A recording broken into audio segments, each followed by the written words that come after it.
Well, hello guys.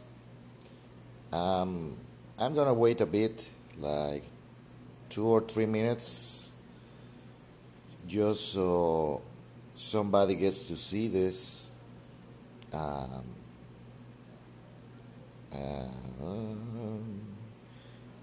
you know what's a sad thing? To get sick on Christmas or New Year's Eve.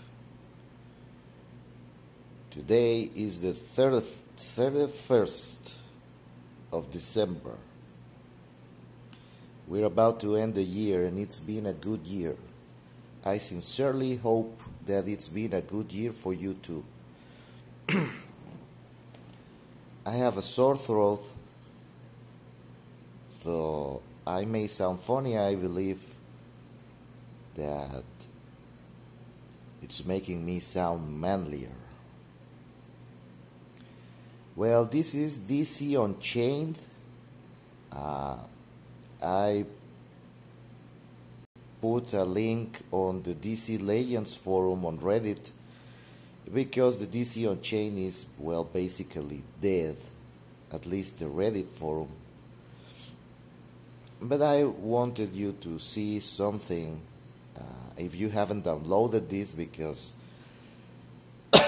sorry, even though it's available to download through APK Pure and in some other places, it hasn't had an official release on Europe and the United States of America. So we are playing this Chinese game, though it has a decent translation,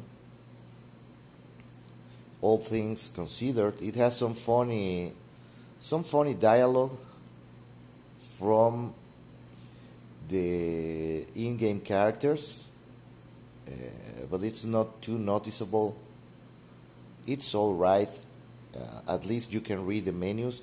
I just made another stream earlier today, and I included another Chinese game from Tencent that it's called Saint Seiya, the Knights of the Zodiac, and that thing it's entirely in Chinese, and it asks you to install a companion program before you can run it because the account is not tied to Google. So it was way more complicated than this. This you can log in, I believe, in Facebook, through Facebook. Oh yeah, yes, you can log with Facebook, or you can log in with Google, with your Google account. So there is no problem at all when you change devices or when you uninstall or install the game, and it's not really complicated to get this game going, and so far it's been pretty good. I believe well, the games I have played for the last year outside of DC Legends, I have found many good games, but most are heavily pay to win, and that's one of the reasons I decided to stay and keep playing DC Legends, because that one is decent. I'm not anywhere near the top of the leaderboard, but at least I can farm characters reliably and I'm having tons of fun, even though we still have many quality of life improvements lacking. And one of the reasons I have decided to stream and upload other games to my channel, mainly because I advertise of sorts on the DC Legends Reddit forum, is because I feel most of the players on DC Legends are new players, in the sense that they haven't really had consoles or played many PC games. You can tell because Many are amazed at some options or resources that we have at our disposition that are standard and par for the course for many other games. DC Unchained, since it was developed by a Chinese team, has many different paradigms compared to American developed games. It's a heavy grinder, the borderline not funny in the amount of grind that you have to do in this game. If you haven't seen any of the other videos I have uploaded on DC Unchained, well, basically you have to grind your mind out because you have so many things to upgrade that it's not funny really. But it's a pretty decent game. You can do well as a free player. The meta is pretty much established already. Batman is one of the heaviest meta characters, and even though I don't usually do this, I'm really upgrading the meta characters because, well, this thing has PvE content, but it's pretty easy to top that and finish the story mode, finish all your PvE content with any character, and the end game is really grinding. These, for example, the skills, your actives, your passives, your leader skill. Every character has a leader skill in this game. What comes down to being your gear equivalent, the Valoriums. Batman here is not really fine-tuned because I haven't had access to Valoriums. He is way away from being in top shape. And of course you also have gear for your skills. It works differently here. You also have to grind these, the comic book covers that increase your stats and many different things in the game. And you have also these things that are called tactics, which are used when you play the game in auto mode. And for the PvP I'm going to show you today, the rank war, these are very important because rank war is PvP that is played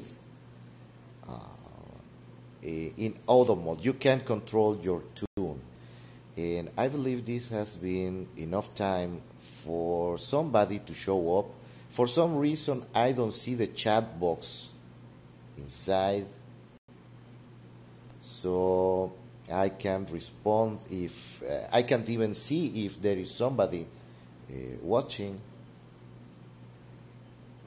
But rest assured that I'm going to try to make this as entertaining as possible. Some other parts of the grind is this, the simulation combat. Let's do some stuff. This is the equivalent for the red alerts on DC Legends. These are missions that have certain requirements, and as such you have to have a very varied roster and well balanced and developed in order to be able to complete it.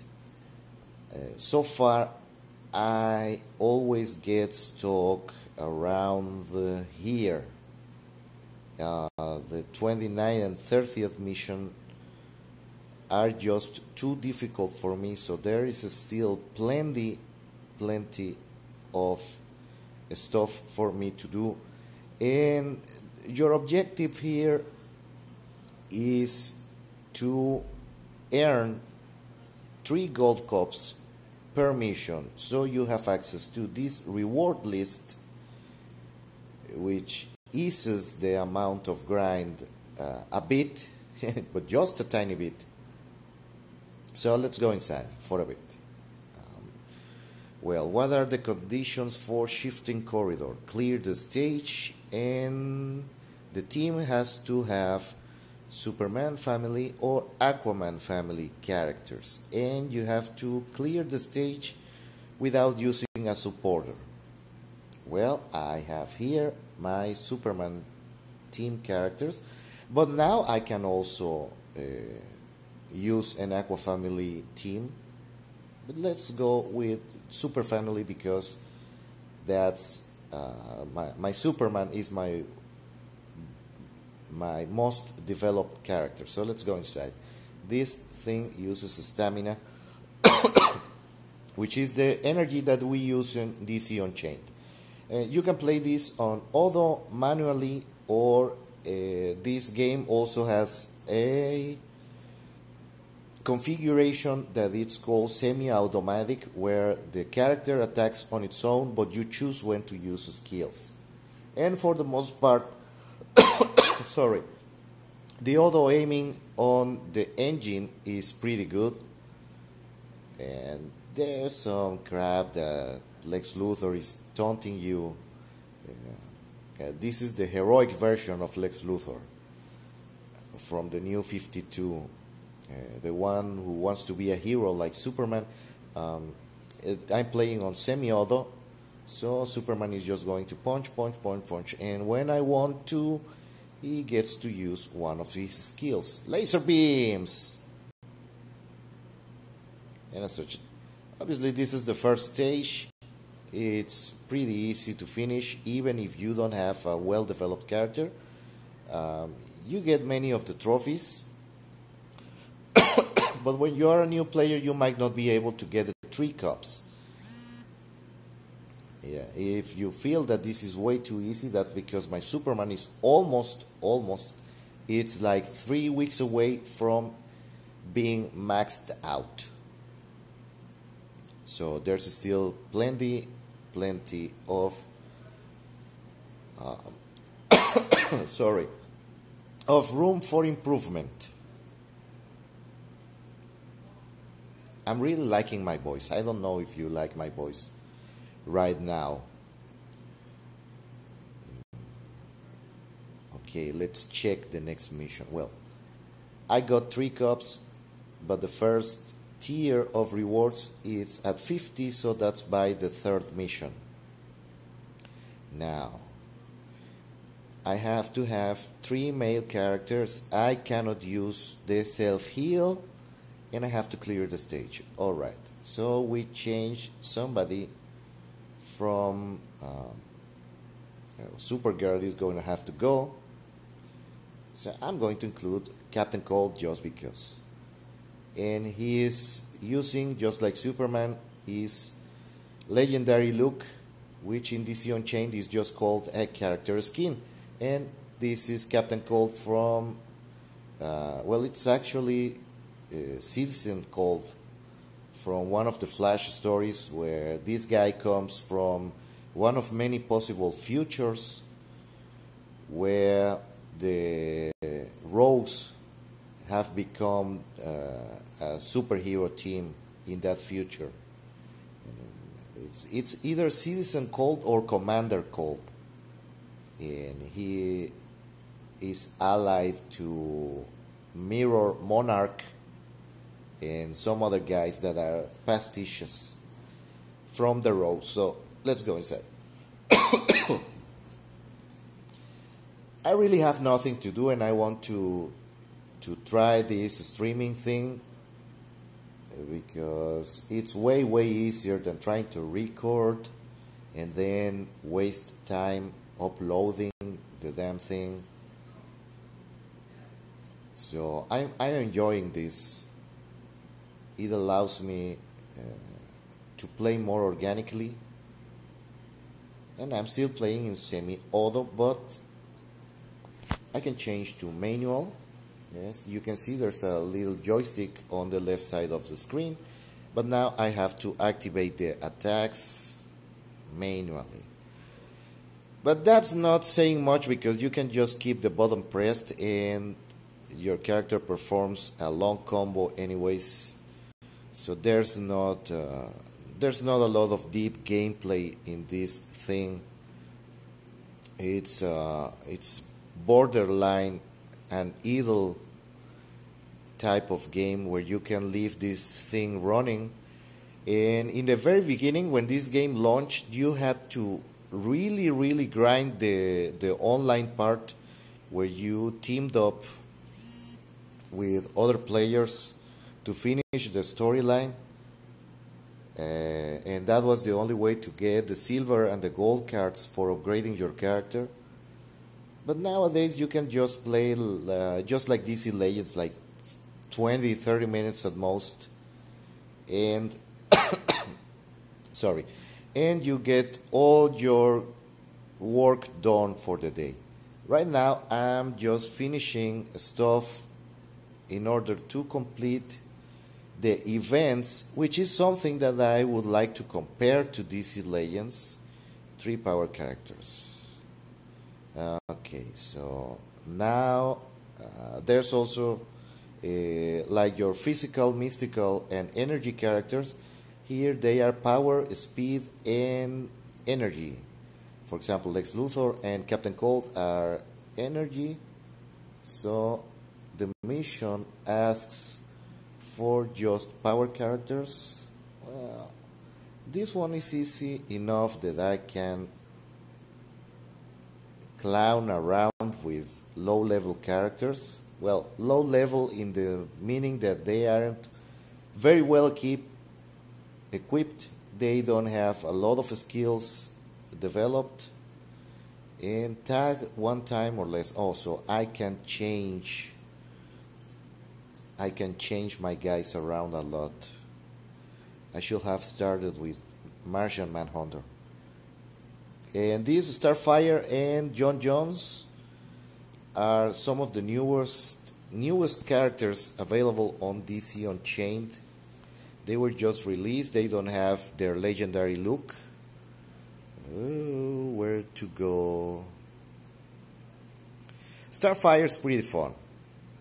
Not as overpowered as she is on DC Legends, but she's fun to use and is pretty capable. Rawr.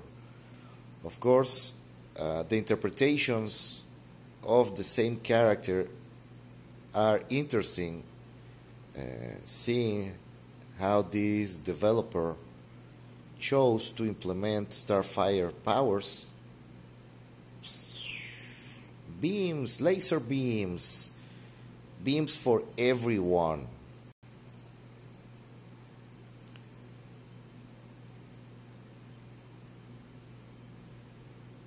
I have never been a fan of Starfire. Well, I left somebody alive. Oh no, it's down. It's time to go down. But the Teen Titans Go cartoon is almost made me hate her. I mean, seriously. What a disgrace of a cartoon that is. It's borderline idiotic.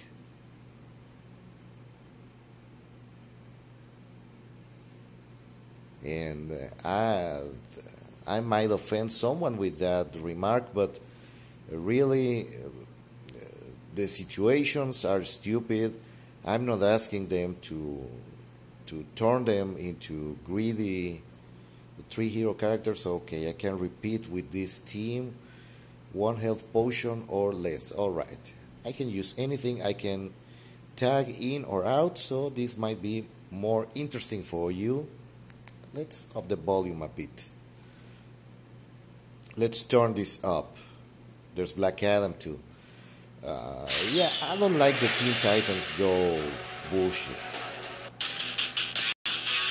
Wow, that's way too much. Way too much. Beam.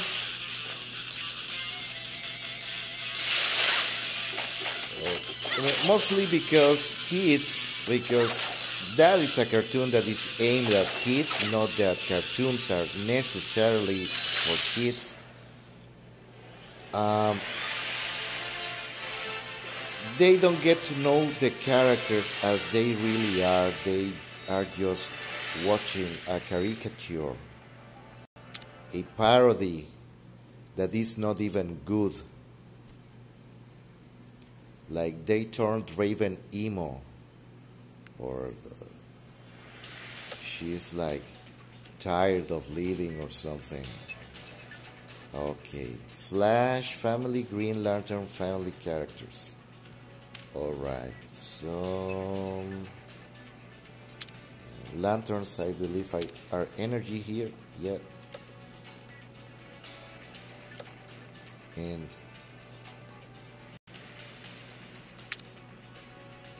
oh, I'm stupid. Yeah, like that. And clear the stage in 80 seconds. Oh, this one is about speed. Right, let's go in.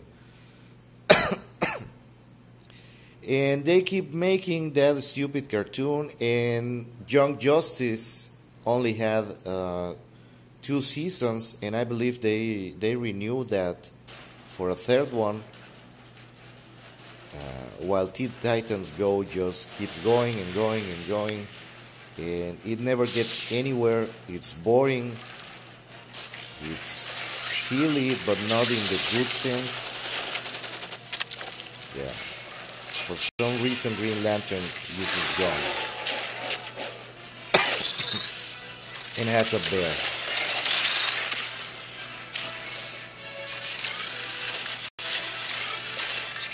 Well, I could use anything here.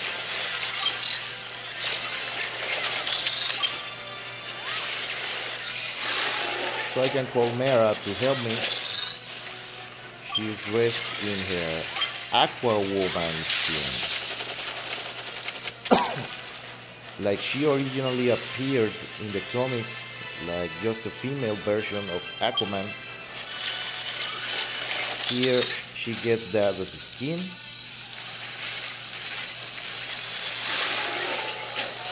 Yeah, that's it. Eat my bear. I'm like Brave Star. I have the strength of the bear and the speed of the cougar.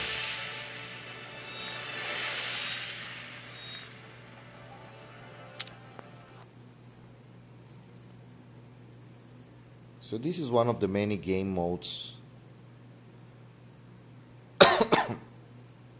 It's just kind of sad that you can't farm this reliably because you get like a week and a half to finish the whole thing.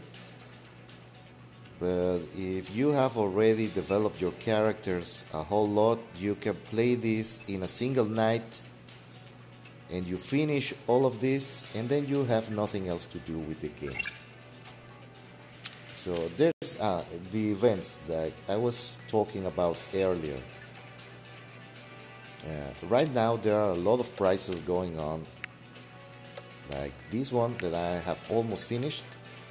They give you shards to unlock or improve the skins in the game, and this one is pretty nice.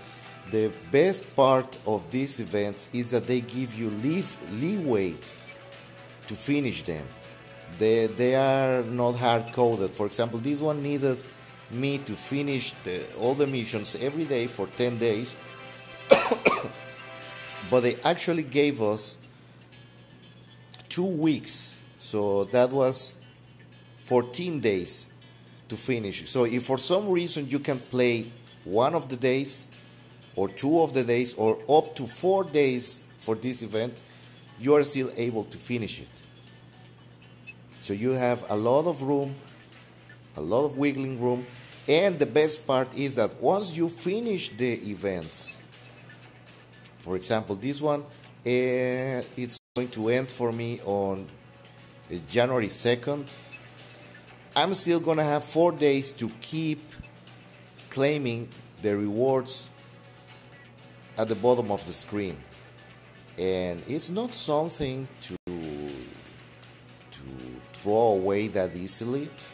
Just the silver cards, the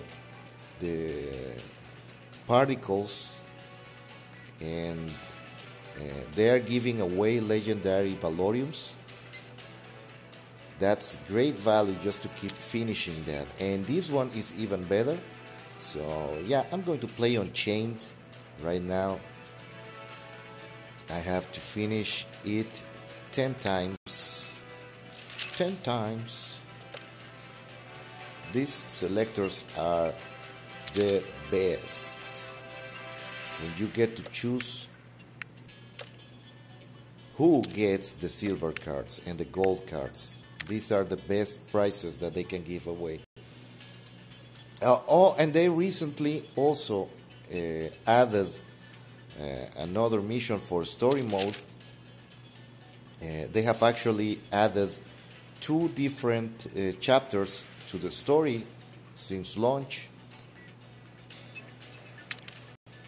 So that's something that they have on DC Legends. They keep working on this. Alright. Yeah, let's go inside like this.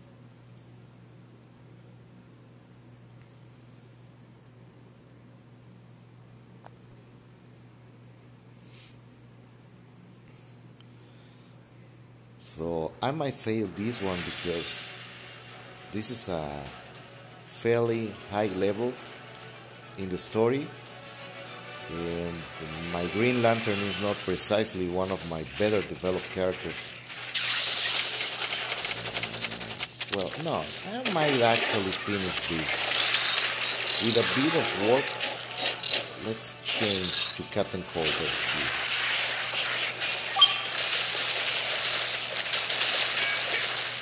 Oh, it's an auto. Let's put it manually. Because you can be super lazy with this thing once you have your characters selected and developed. You can just put it on auto and go away for 15 minutes while the game basically plays itself.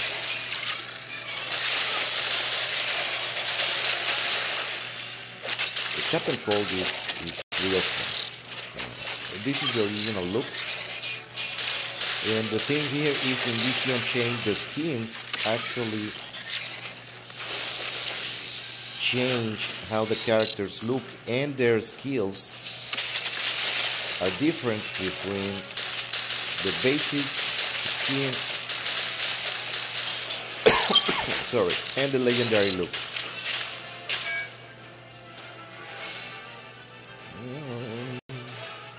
This is Star Sapphire. It's very, very different in this Unchained. Here she can summon a crystal that auto attacks the enemies that are near the crystal.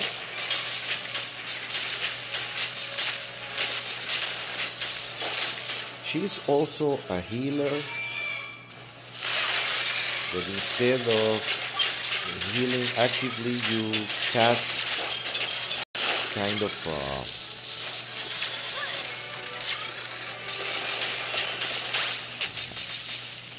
an energy flower.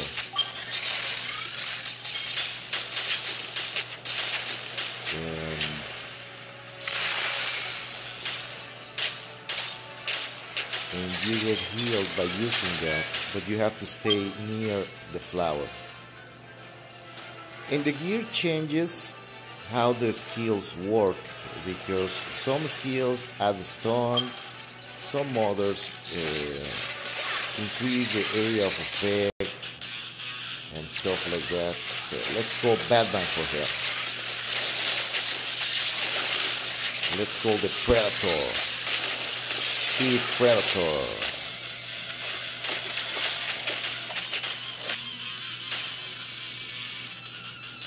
Yeah, you have to play keep away with Star Sapphire here on this Unchained.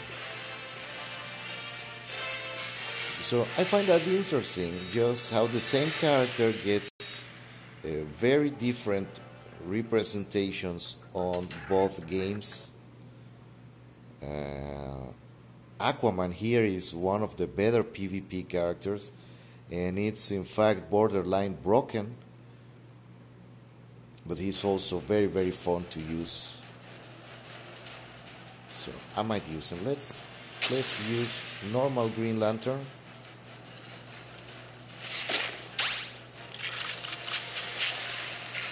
And here he is also a control character, but instead of stunning, he grabs the enemies with the energy chains, but you also have this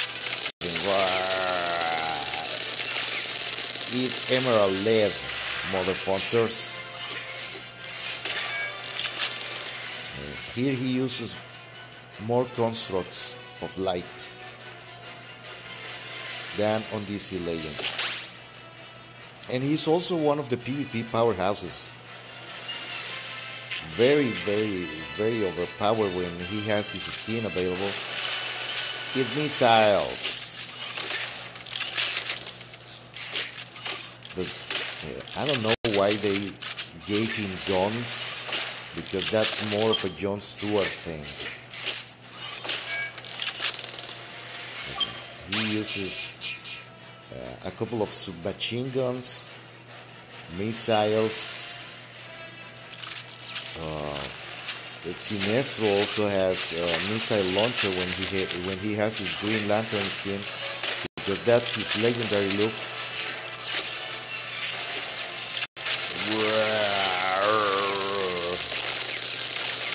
To survive war, you have to become war.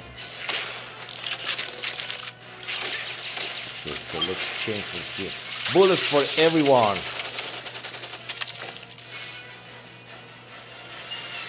That's the stuff. Friend of the bear. Rawr.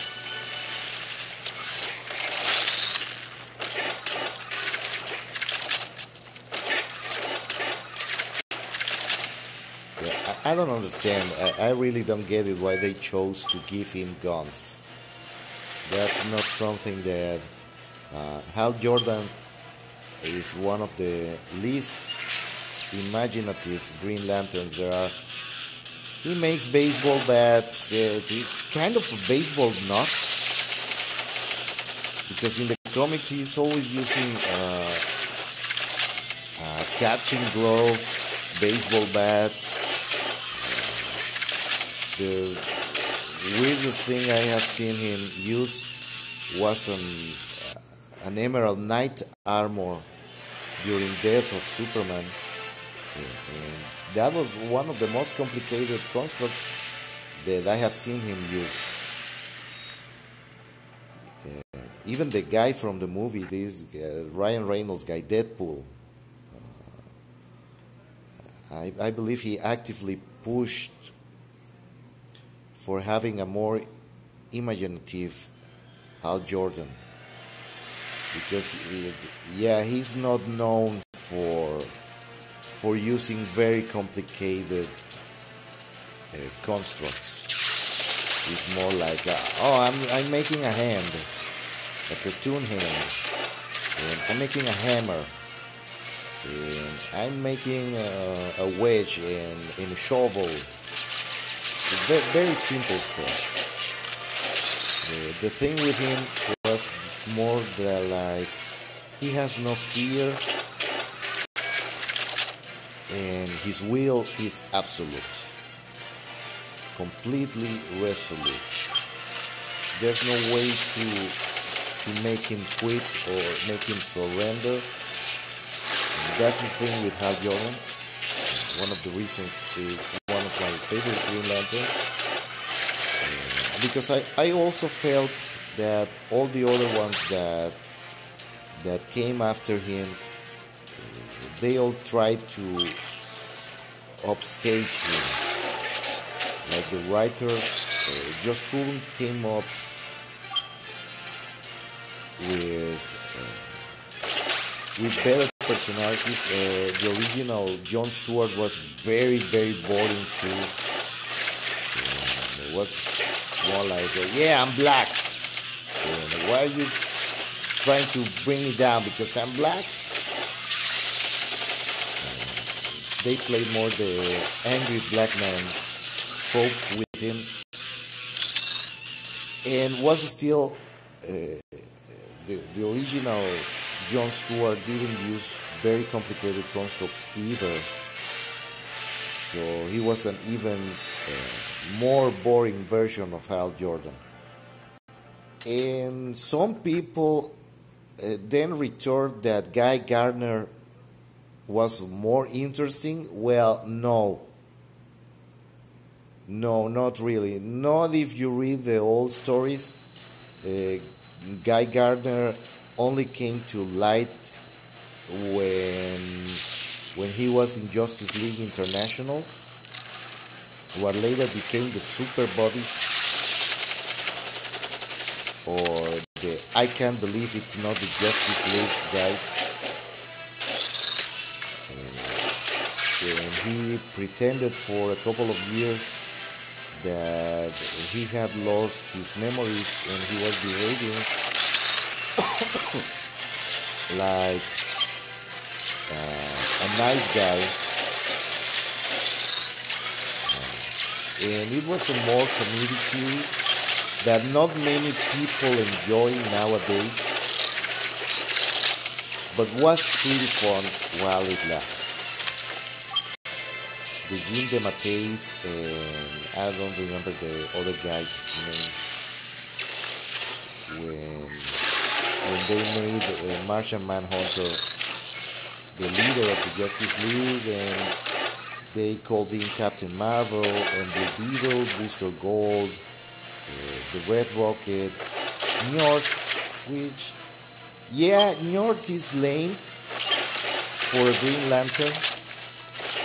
In fact, it's a very stupid character, but that's what's memorable about him, that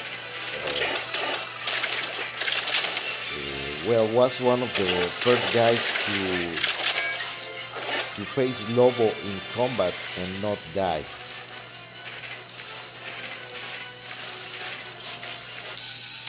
Yeah, you can hate Njord all you want, but he was part of a very fun version of the Justice League. And really the Justice League at that time needed to be brought down hard from their pedestal, because comics were starting to take themselves so seriously that they forgot that, yeah, for the most part, sequential art can be deep. It can treat deep subjects, complex subjects. It can have meaning. It can be art. But comic books are escapism, and they must be fun in the first place, especially superhero comics.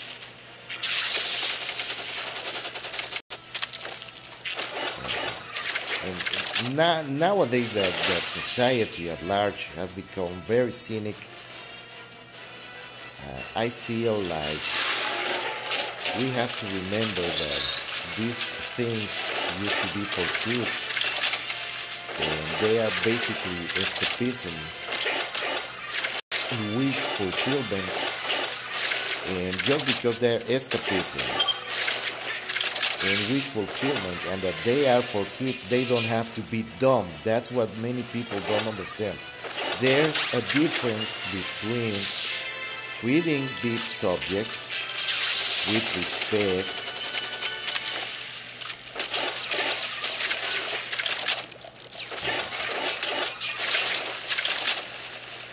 so I was trying to do something complicated, but it didn't work out. There's a difference between treating deep subjects with your writing skills and with your drawing skills while making comics. It's perfectly valid to tell adult stories through sequential art.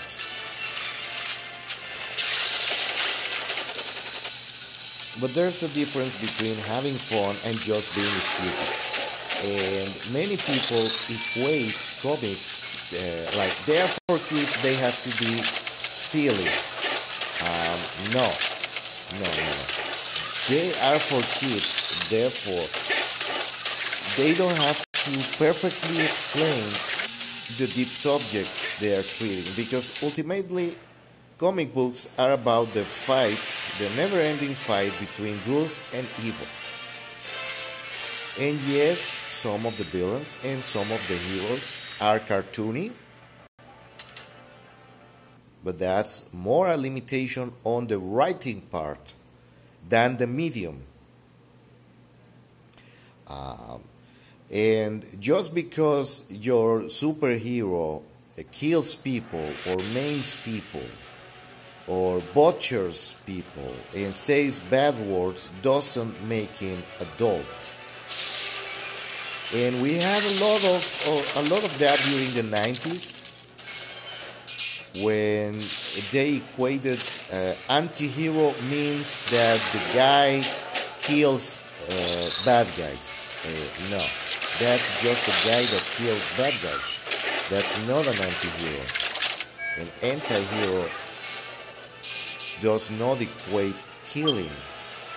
Being an anti-hero means that you fall short of the classical hero archetype. In this case, classical hero archetype is Superman, who tries to do the most good for the most people because that's the right thing to do. And he has great powers, so he puts them in the service of the greater good. If you have the opportunity to check out Golden Age stories, Superman was not a perfectly good Boy Scout, goody two shoes that he used to be for most of the 70s and the 80s. In fact, Superman started out being very fallible and was borderline anti-hero because he didn't care, for example, if he had to save somebody. And in order to save somebody, he had to shove a bad guy down the train tracks.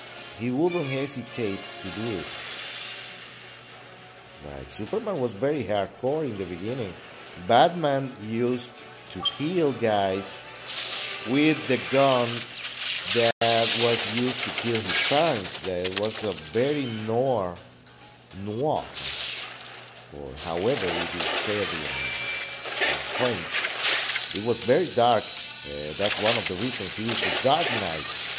Not because he dresses in black, it's because he did used to have a very complex psychological profile where he was dealing with his traumatic experiences by getting actual revenge.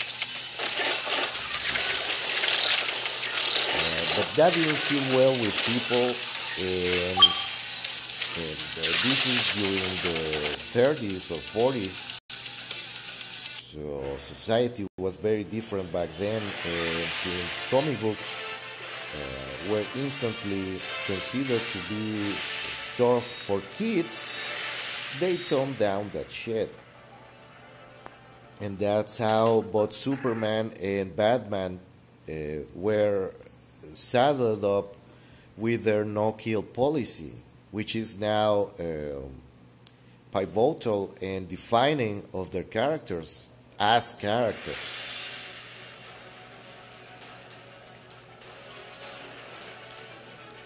So in this cynic age, it really grinds my gears when somebody says, "Oh well, Batman is dark, but Batman is badass." Yeah, but the thing is that Batman used to be badass because he used his detective skills to solve crimes that the police wasn't able to solve on their own because they were in Gotham City very corrupt, very understaffed, and they in fact, Batman is, you could say that he's a pioneer of crime scene investigations because that was his procedure to investigate things that the police might have overlooked, then go after the gangsters, the guys, the criminals, and if he deemed it necessary, he put a bullet through their brains. But he wasn't really doing it for the greater good originally. And then we got to the Adam West thing that is more of a parody or pastiche, poking fun at just how silly the whole thing is. Sorry. But that was a very fun experiment too. That's a surreal take on the Dark Knight. In fact, the Adam West version of the character is pretty much the only version of Batman that actually enjoys being Batman.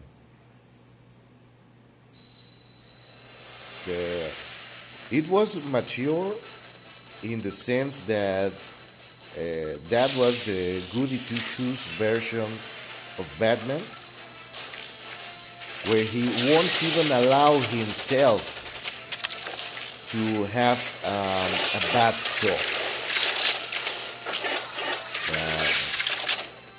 That's actually the opposite version of the original Batman, in that he does his crime fighting because that's what a decent person would do.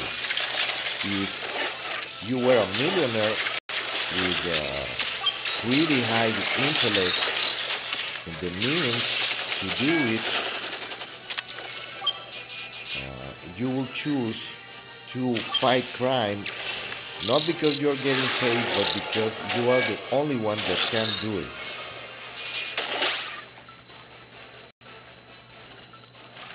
And well, since everything was a parody in that version of Batman, sorry. Well, the police were inept. Captain Gordon and Chief O'Hara were pretty incompetent. So the citizenship had to rely on Batman, and he saw it as a life mission, something he had to do because no one else could. So he wasn't obligated. In fact, that Batman didn't mourn his parents a whole lot. He was very, very stable psychologically and appealed to the use of logic and a cool head and the use of rationalism to solve their problems. And he was going against very crazy people.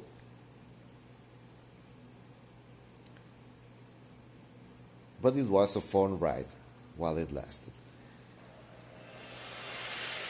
And in that regard, I think the Michael Keaton Batman, or well, the Tim Burton version of Batman was also very, very good. And it's very tragic that they have to fuck that up with Batman Forever and Batman and Robin. Because that version of Batman was very, very interesting in that, for example, during Batman and Batman Returns, Bruce Wayne is concerned about balancing his life as Batman and as Bruce Wayne. But he's so detached from society that he cannot even function normally. There's one scene I like a lot where Alfred brings him something to eat and he doesn't even look at the plate and starts eating and then complains that it's cold, and he's then told that the dish is served that way because that's how it is. And he very nonchalantly basically says, "Oh, is that so? Okay," and resumes eating. And that goes to tell you that he doesn't even care about what he eats or how to conduct his life. Batman is everything for him at that point in time. But then, afterwards, he doesn't kill directly, but provokes the Joker's death. And his crusade is over, so to speak, because he has avenged his parents' death.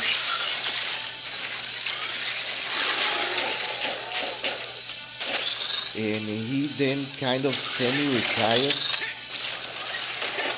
and he just comes back after the Penguin starts attacking the city with the Red Circus gang. They have set up the bat signal and everything, but he's not that driven to go out at night and beat people up. And he's kind of pondering if that's really what he wants to do his whole life. And it's not spelled out like some people would expect in a movie nowadays. Like if they made Batman Returns today, they will have a scene with Batman openly saying, "Oh, do I want to do this with my life? I don't think I should go out at night beating people." It's very subdued, very subtle. That he meets Selina Kyle, and he immediately starts thinking about dropping the whole Batman thing. But his luck is such that he attracts trouble and has to deal with the Penguin and Catwoman and Max Schreck and all that stuff. Again, because he's the only one capable of doing it. So after Selina seemingly dies in Batman Returns, he decides to keep being Batman because he has really nothing better to do.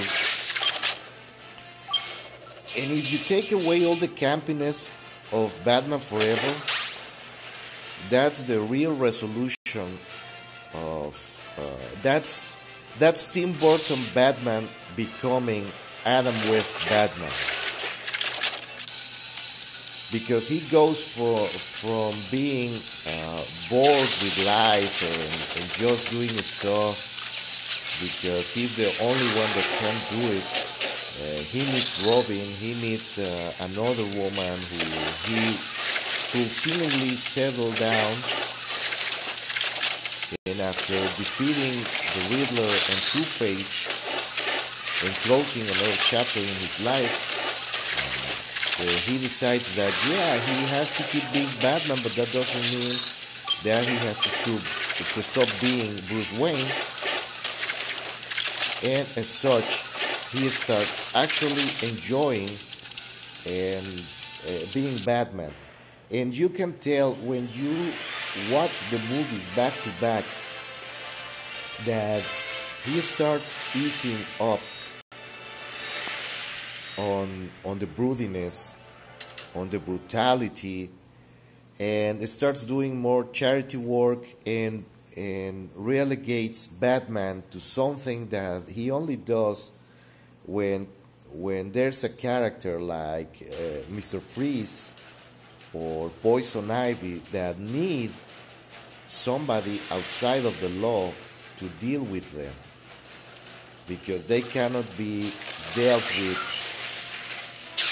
in a normal fashion. And after that, I've come to even enjoy Batman and Robin, I just feel that the casting was off with George Clooney being Batman. Even Val Kilmer was like, they needed a big name to play the main character. And both Kilmer and Clooney were pretty famous at the time that their respective movies were made. So it makes sense that they chose them, but they are seriously, terribly miscast. And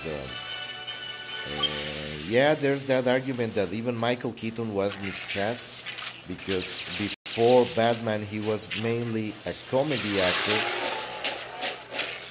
but he had already made a couple of movies where he played psychopaths and not so well in the head guys.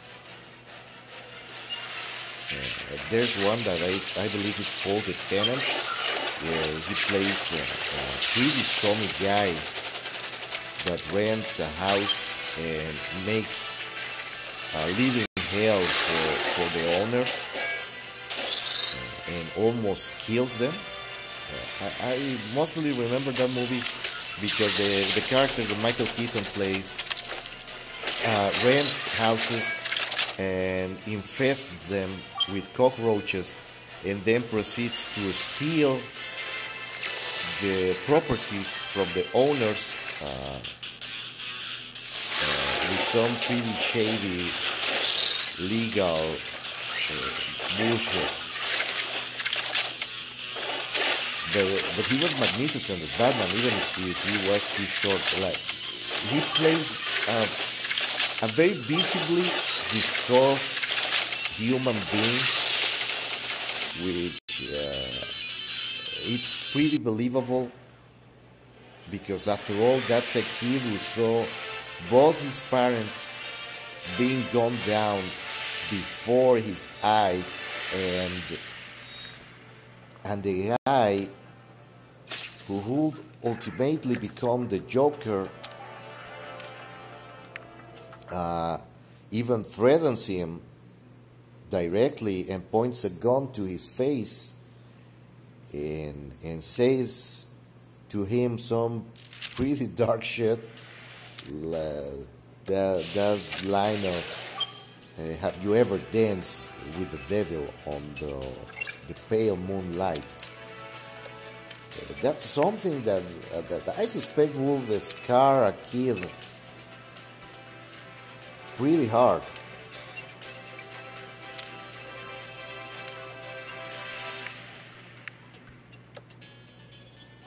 I mean, it's absolutely believable that a kid will end up with issues after living something like that. But the Tim Burton Batman, and Burton was a producer until Batman Forever, and Batman and Robin had another producer, and they changed directors and all that stuff.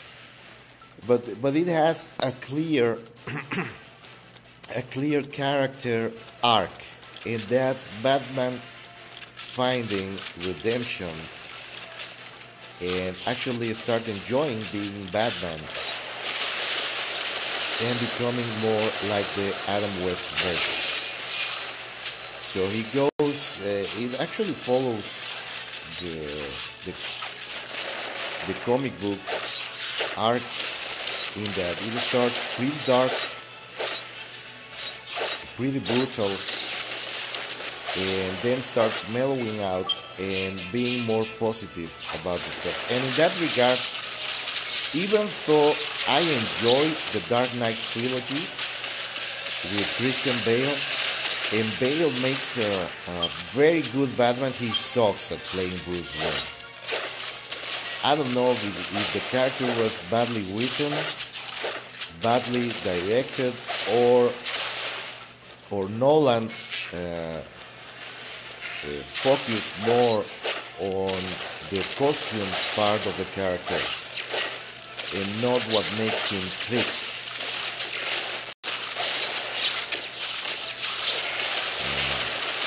Because Christian Bale Batman, the Nolan verse, is pretty dark and foreboding and brooding and never lets up, and it starts being very, very depressing.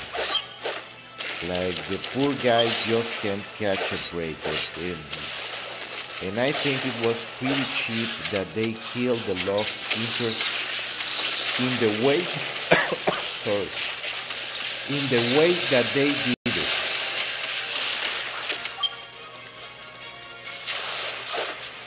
Like, it fits the Joker, yes, but did they really have to kill? Because that's the authors really messing with the character. Like, poor guy can't catch a break. I mean, not even Spider-Man has had such shitty luck. And boy, did they kill Spider-Man love interest. When Stacy bought the farm, Mary Jane bought the farm like twice, I believe.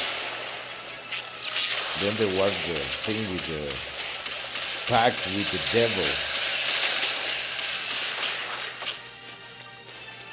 I mean, poor guy. All things considered, Parker has had a pretty shitty life. Speaking of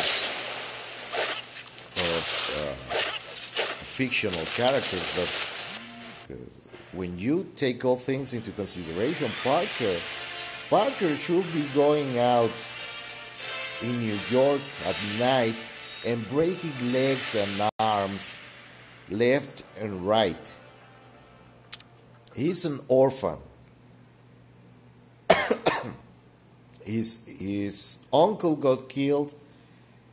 His aunt, well, in the 90s, Aunt May died, like for reals.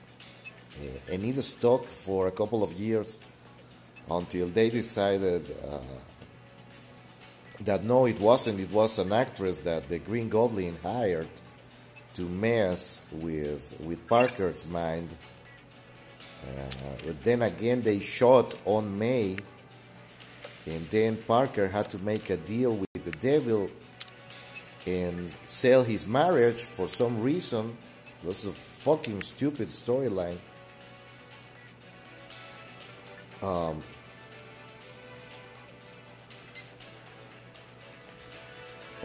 Just to save Aunt May, but the last time Aunt May died, they shot her in the gut.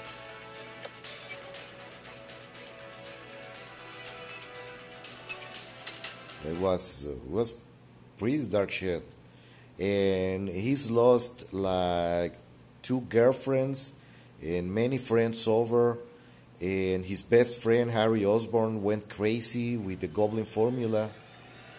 I mean, Parker has had a shittier life than Bruce Wayne, that's for sure.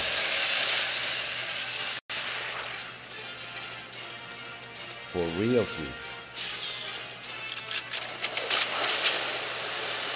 But he chooses not to.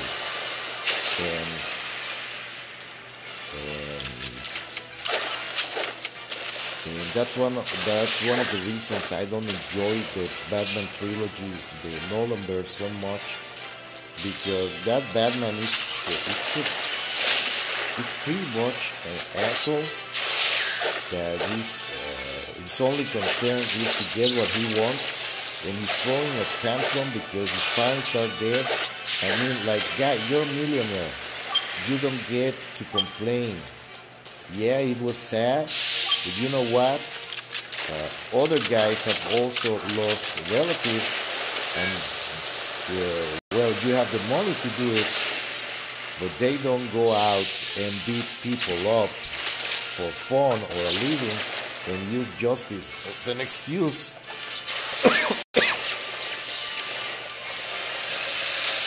And I say this because, yeah, well, there's Parker in the fictional characters department. and he's had a shittier life than Batman, and he doesn't beat people up until they are bruised, and he doesn't send people to the hospital, and he's gotten beaten up pretty badly too. Not many people remember, or they haven't read the stories,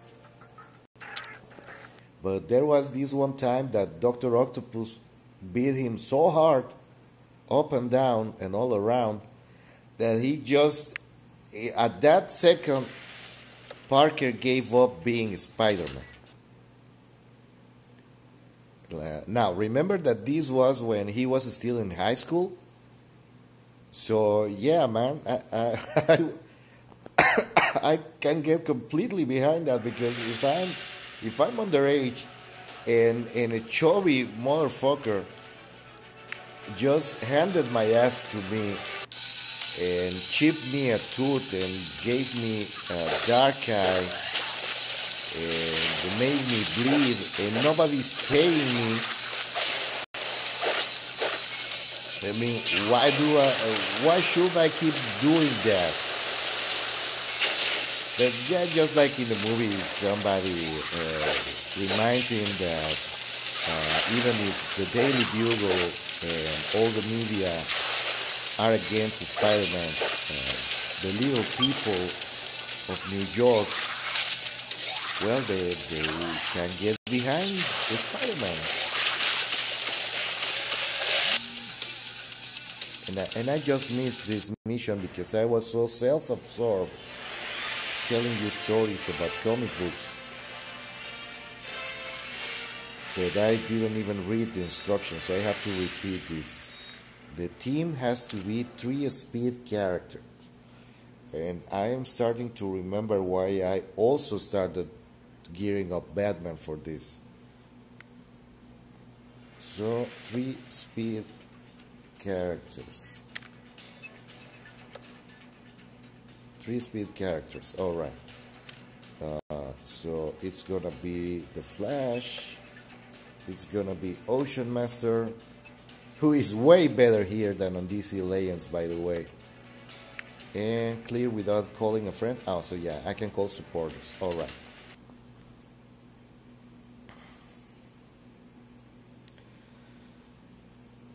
So yeah, don't you enjoy how I just speak about everything and nothing at once? But we are playing comic book games, so we talk about comic books and their characters and the things I enjoy and I don't enjoy. And that doesn't mean that you have to enjoy the things that I enjoy, but it gives you an insight on why I don't like some stuff on these games. Come on. Freaking laser beams. Hey.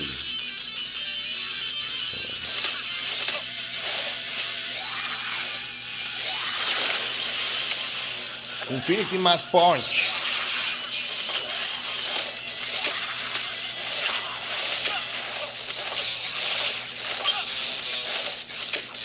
Well, it's late, so I think I'm gonna finish this stream so it doesn't take forever to process on YouTube.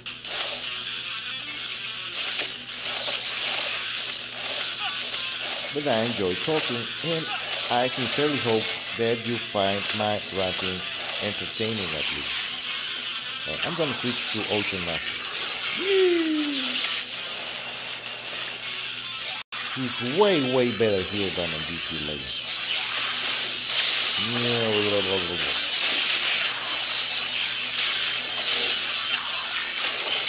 Like, for starters, here he actually does damage.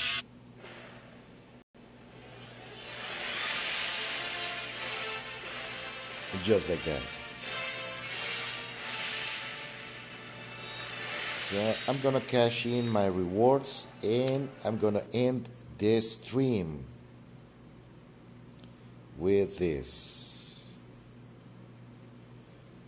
It's been a fun hour and a half. I don't even know how long this has been going. Oh, so I don't have rewards yet. I have to keep playing this. Well, that will be tomorrow. Oh, there's combat still. Well, let me finish my auto combat. Rank War. This is why you have to gear your characters up here. Because you are just not going to push to the top with your under-geared characters. And people might not like that, but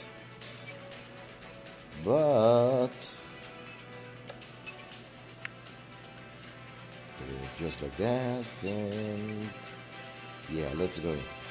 This game mode, it's automatic. You don't control the characters in this PvP mode.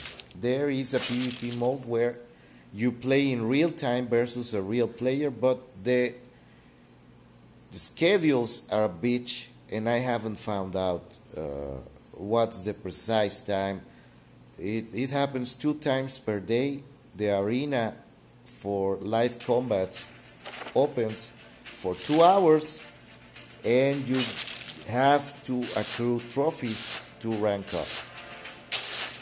But since I'm way behind because I stopped playing for around 6 months after launch, I'm just hilariously underpowered that it's not fun. It's not fun at all. It goes like this. The fights are less than 20 seconds. And the meta game here is very, very different from DC Legends. Like I mentioned before, Hal Jordan, Aquaman, Batman are the heaviest weights in DC Unchained. And that's one of the reasons I'm gearing up my Aquaman. He has his King of Atlantis skin, and he's my go-to supporter from now on. Superman is good, but he's better for the live combat, not for the automatic, because he can be knocked out of his superpowers very easily, and he has absolutely no control with his skill. Now that guy doesn't have his character built up, because a well built up Batman in his skin with the power armor just can't be beat with Superman, because Batman is all about character control. He gets stuns, he gets shorter cooldowns on his moves, and he gets a ton of speed. And it's a nightmare to fight. Mera in this game is just so-so. She's better for PvE. Here on her Aqua Woman skin. But the opposite team looks like it's it's designed, to be a nuisance that you just can't get rid of. But again, this is a guy who didn't build up his character. He just went for skins, didn't upgrade his Valoriums, and his build is very deficient. This is not, by the way, this is not me being good. It's them sucking balls. Once I reach the top 500 on this PvP ladder, also power means nothing in this game. The team power at least. But you have to check out, for example, that Superman and that Batman on the opposite team are maxed out or near maxed out, because they are top rank. But the rest of the team is pretty sucky at B rank, not double S. So I have my Superman at S and my Aquaman at rank A on the skin and rank A on his basic skin. So I pretty much steamroll over everybody who doesn't build their characters up. And that's the difference here on PvP. You not only have to take into consideration your gears, your skill set, but also the team composition and what tactics you are going to equip. Like, yeah, this combo works.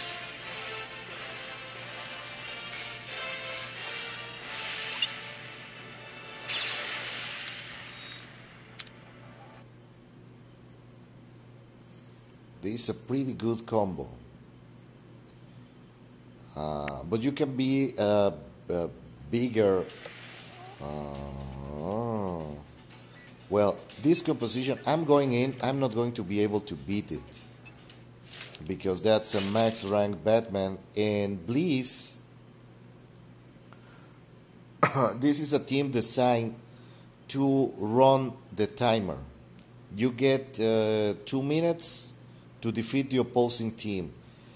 If you, as the challenger, are unable to bring the enemy down, even if you have more life at the end of the fight, if you didn't beat the enemy, you lose. Challenger loses. Alright. Yeah. Told you that. Told you I wasn't going to be able to beat it. Star Sapphire in her skin is dynamite.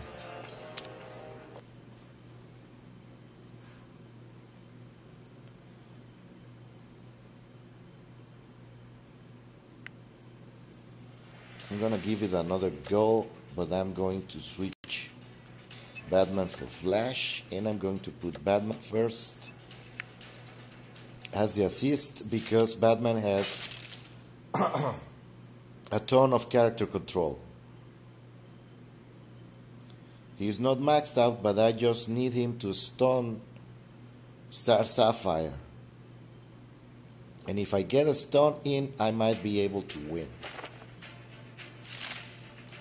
Aquaman couldn't do it, so let's hope that my Batman is better. And no, oh, barely. No. No, that space beam is something, alright. Not gonna do it with this character. But I have already completed all my fights for today, so I'm just going to finish the stream. Oh, well, I can try to win this one.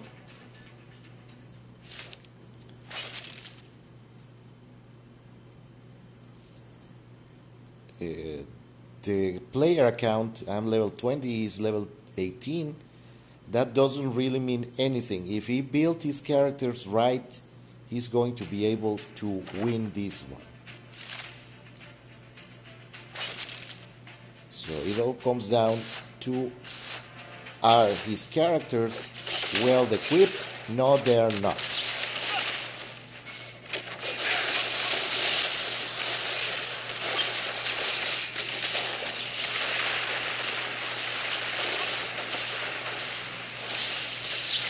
And there you go.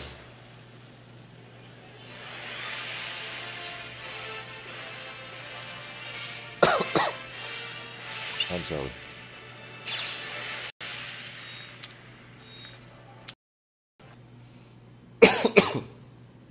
So in my eyes, this takes a bit more skill than playing DC Legends, because there are many more variables. So this is a completely different team. Let's try this. That's a Batman, just to show you if that's a good Batman. Just to show you, well, that's a player level 42, so that's pretty much ensures me that that Batman is maxed out.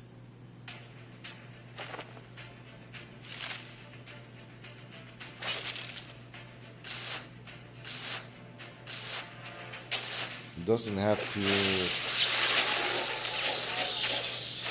much HP. And this Star Sapphire is not very well built.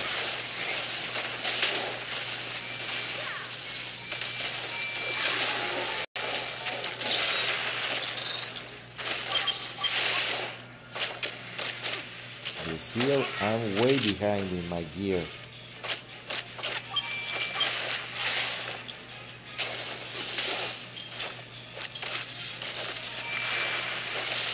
And that's another tactic, making your character switch so much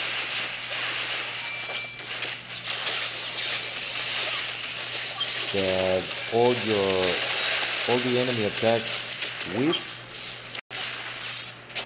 Yes! But sooner or later the solar flare gets them.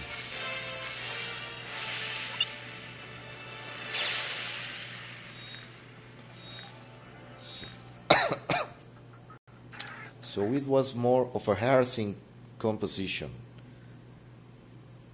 and that wasn't very well built. Their defense is lacking. So as you can see, account levels mean nothing, power levels mean nothing if the composition is not well built.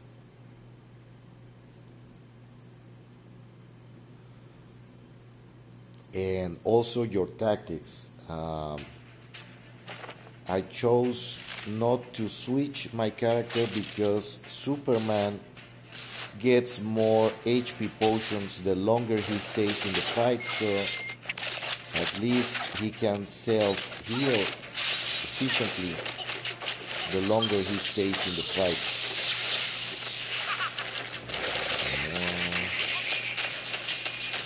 Right. So I called the Batwing Strike, and since he was perma-stunned, I was able to overcome this fight.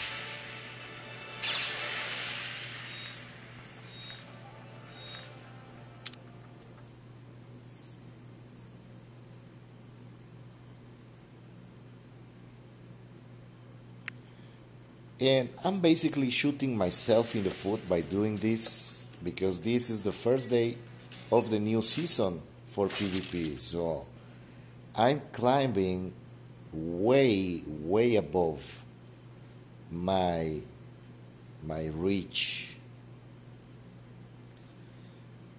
That's a very humble username, God Power.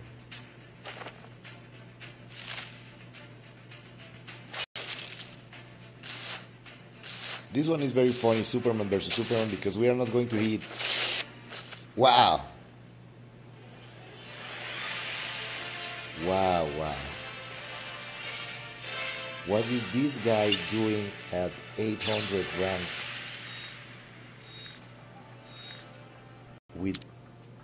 with those paper tunes? Wet noodles, that's what they were. If you're going to, so I ran out of energy. How much is it? 5 gems? Yeah, I'm gonna pay one.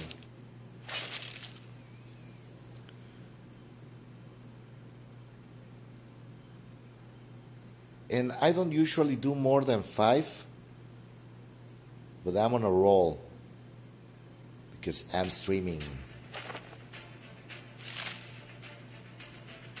So let's do this, Batman. It's you and me.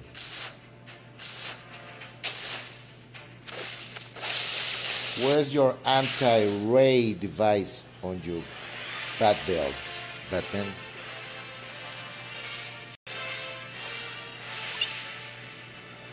I have my anti-Batman heat vision right here, built in.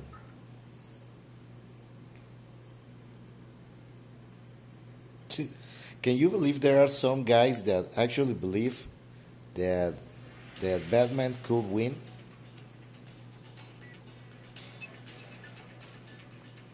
And they use that. Oh, so it's always 5 gems.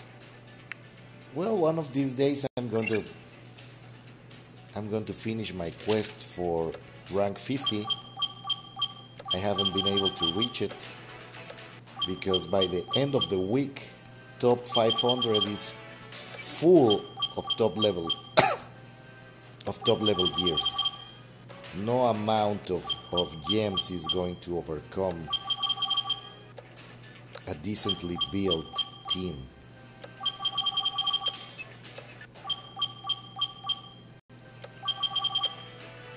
Prices, prices, prices, more prices.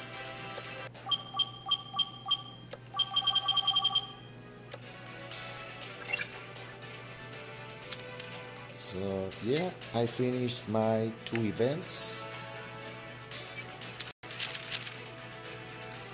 So let's just check what Valorium's finished. Defense, defense, attack. I don't even know if this cooldown actually works.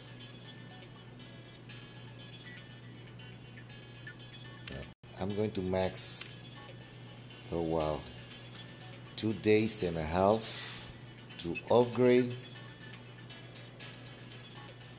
That's a pretty steep price for 20 extra attack power. But since everything counts, let's do it. And more critical damage, yeah. I want more critical damage.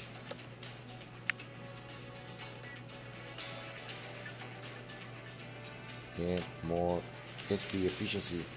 I think I should drop this because half my moves don't use SP.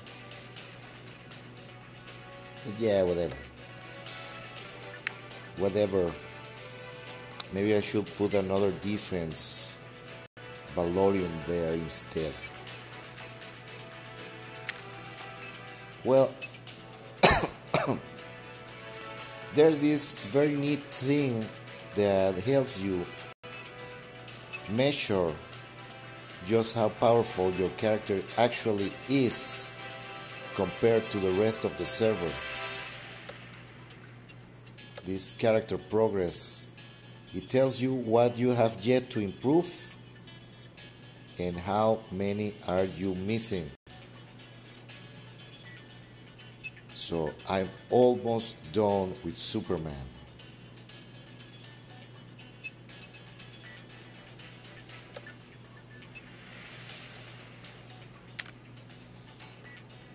And I'm at the top 4% of the server. So that tells you something.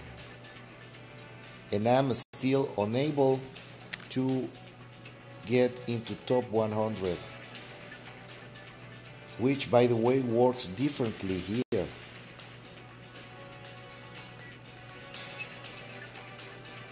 Than on DC Legends. It actually means something to be in the top 100.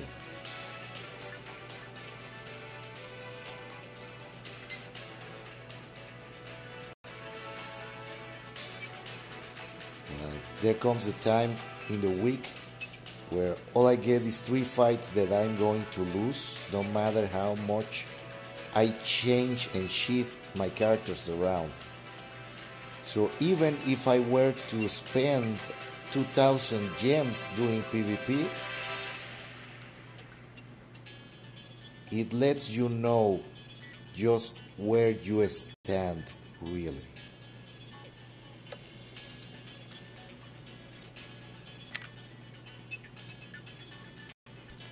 There's the original skin. which I have yet to max out. But this one, the original skin, I'm top 1% Superman on original skin.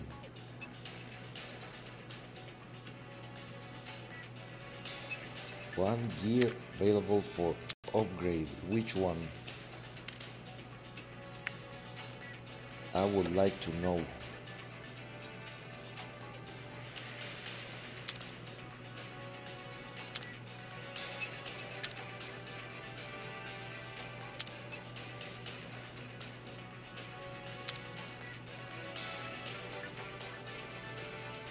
Should be this one.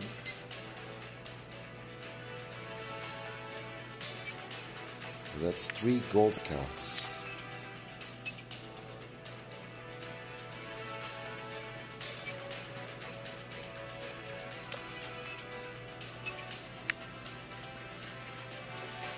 Well, that's it for this stream. I sincerely hope for you to have a merry good year 2019. I certainly hope that you enjoy, that you have a good year, and that your holidays are awesome. Stay tuned because next month for DC Legends, Roy Harper, Speedy or Arsenal is going to launch on DC Legends, and if there's a request for it, I might stream that event live right at server reset. So leave a like, leave a comment. Do you want to see the DC Legends events in real time?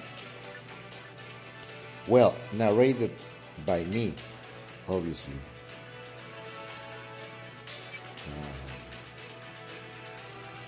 Because there are other guys that do that, but would you like to watch me play the live events of DC Legends? How about more DC Unchained? I can do that.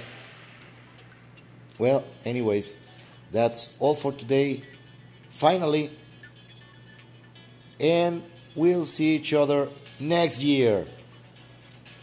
See you next time.